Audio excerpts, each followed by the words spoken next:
Dan ya ka ne. Have a bite of this. Ka bang ne em. Is it tasty or not? Ngam la ban ktha. I can not chew. Ngan pen pra namar jong pi. I will crush it for you. Ani ka sat bha.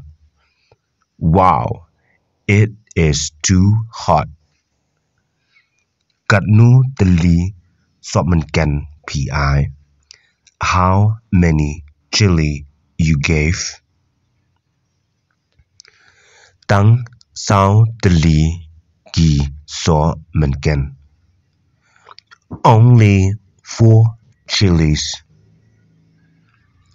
So menken ayu pi pendankam. Which type of chili you use?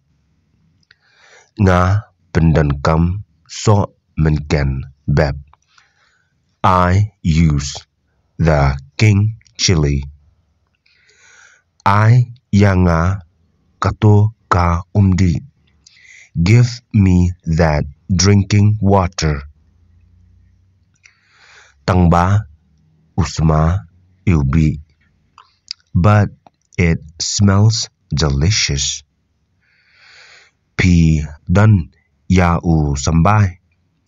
Do you have the seed?